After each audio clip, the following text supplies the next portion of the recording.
Socks's balls are here to stay. They're never coming off. Ever.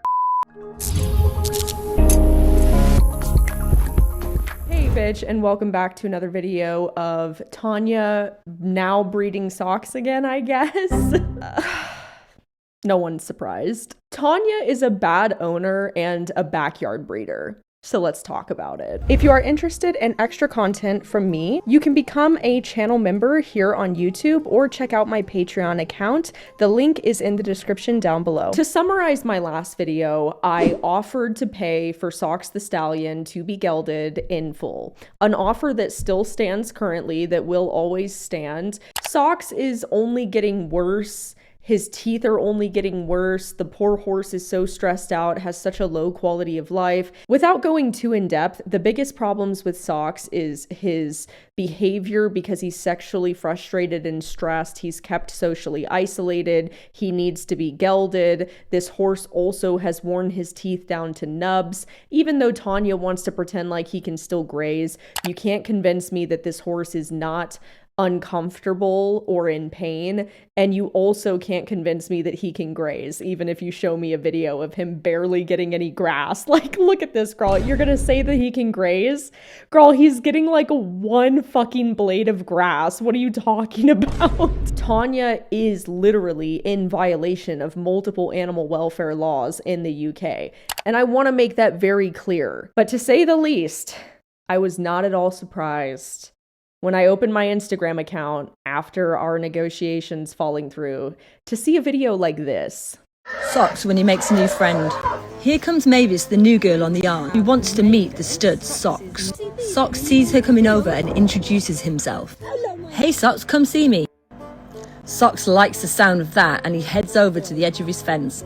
Mavis moves over to a different part of the field where she can get a closer look. Mavis loves a hot chestnut. She's licking her lips with anticipation to meet Socks. Socks is the absolute gentleman and comes over to the fence to say hi to her. She's immediately stunned by his good looks and charisma. Socks politely asks her out on a date. Of course, Mavis says yes. Socks is now very excited. Mavis comes over so she can meet her stud. Mavis is completely stunned at the healthy shine in his coat. Socks now is starting to lose his cool a bit. She is a lot better looking than he originally thought. He will now show off the best he can. She must see how strong and powerful he is. He's singing her his best Stallion song. Mavis seems to like it. Socks is pleased with himself. He thinks he's secured a second date. Is she going to breed Socks again? I mean, most likely. Tanya is a troll, and I figured this out through not only her videos she posts on Instagram and TikTok, but also my own personal communications with her on Instagram and also email. And when I saw this video, I mean, I wasn't really the least bit surprised about it because if you guys remember, just a few months back, she was doing a podcast where she mentioned wanting to breed Socks again. Yeah, and I've had quite a few people asking, like, quite around the world now, if I could they could use him. So I'm going to get him tested to see his fertilities, you know, and then because everyone says I took him off the AES register, which because he wasn't breeding anymore. Yeah. So then you just get him put back on and he can breed again. Okay. So that's amazing. Wow. If he's fertile, we're going to, you know, use him again. I'd like another foal out of him. Yeah. So no one's surprised about this. Even if this video is a joke, she still has plans to legitimately breed this horse again. Why? I mean, why? This horse is not even registered. He's pulled off the AES registry. He's not tested for WFFS. Like, you are a backyard breeder. Since my last video, there have been email exchanges, DM exchanges, public denials, third-party involvement. Girl, it's been crazy. I'm not going to be showing private email communications because I told Tanya that I wouldn't, and also it's in violation of privacy laws. So I will only be showing small little clips and sections that pertain to specifically what I'm talking about. But because there have been certain people speculating on if the emails are real and if I'm actually talking to Tanya, I will actually show evidence that they are real emails and that I am actually talking to Tanya right now before we even get into my communications with her. So here I'm in my raleighlinkshow email account. Again, I'm blurring out things that I can't actually show due to privacy laws, but here's my email communications with Tanya just to show everybody they are legitimate, they are real emails going back and forth. Also, in the metadata of each of the emails, they were sent on UK-based time with a UK-based address, IP address.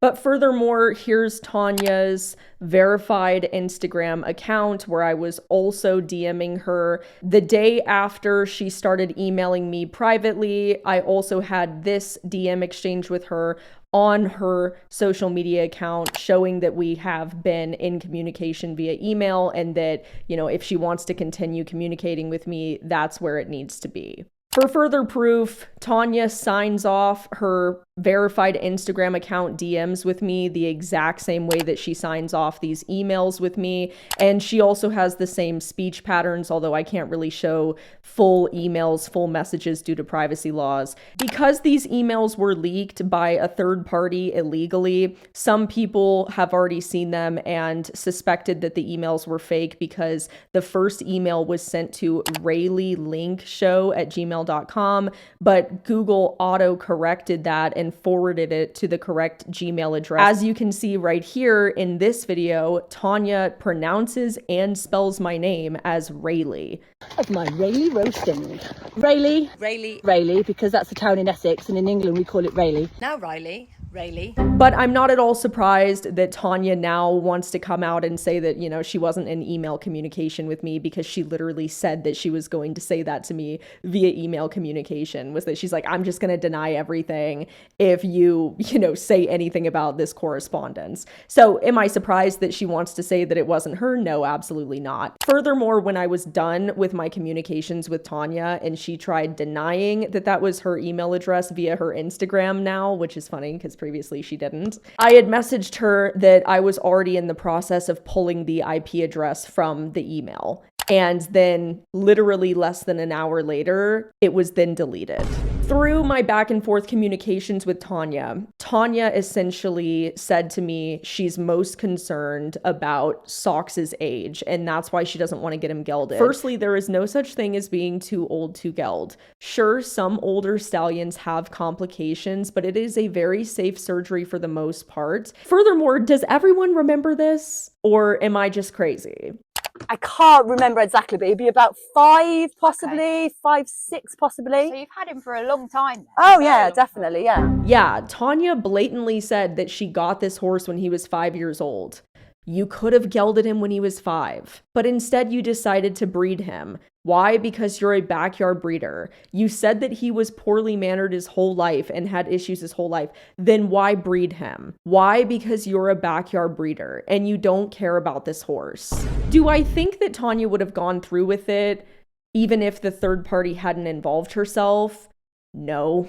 I mean, no, I think Tanya's really erratic and I think she's a troll. No, I don't think she would have gone through with it anyway. Understandably, I was very angry when I found out that this third party had likely involved herself in my communications with Tanya. I ended up contacting this third party privately to get her side of the events. I even went as far to ask her to give a statement in good faith if she's not involved. To give a little bit of backstory and context, I don't like this person, so this really was me going out of my way to give this person the benefit of the doubt, even though I fully believed at that point that they probably were involved in the situation. But nevertheless, the third party claimed that she wasn't involved. The next day, Tanya forwarded me the emails that this third party had sent her and had been in communication with her. I guess out of fear of me having those forwarded messages that Tanya sent me, this third party wanted to get ahead of the narrative and sow doubt in everyone's mind that the emails were even real. And this person posted illegally all of my communications with Tanya, which, I mean, that's against the law. I asked her to not share those emails because they are private correspondence. If anything, I actually think that the emails make me look really good. I tried to be as patient as possible with Tanya and as understanding as possible to try to get a deal made. Furthermore, this person also said that I should not involve myself in business that doesn't pertain to me. How animal activist of you to say that about someone who's genuinely trying to help an animal, someone who's trying to help a situation where an owner is quite literally breaking the law. Tanya is breaking the law. She is actually committing animal abuse crimes. That's a very important thing to point out because I think a lot of people want to say that I'm just attacking Tanya.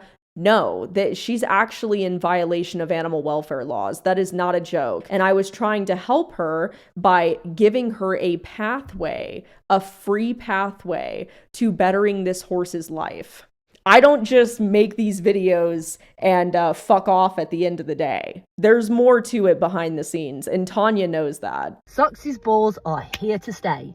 They're never coming off. Ever. She wants to keep breeding Socks, and that's why she is not having him gelded. It has nothing to do with his age at all. Period. I think moving forward, what everyone should do is unfollow her and report her account and videos whenever you see them. And through my final communications with Tanya via email and through Instagram DMs, she still wants me to go out there. But girl, the thing is, I'm not going to go out there if you're not even willing to let me pay for a vet. Socks deserves a peaceful life, and I will always keep fighting for that. But I also don't want to give Tanya attention in the meantime. So I probably won't be filming a video on Tanya for a while because I have a lot of work to do regarding her situation behind the scenes. So I hope that that has caught you guys up in the Socks the Stallion drama situation. Don't be surprised if Tanya continues to breed this horse because she has, and she probably is likely to continue. That's why she's not gelding him.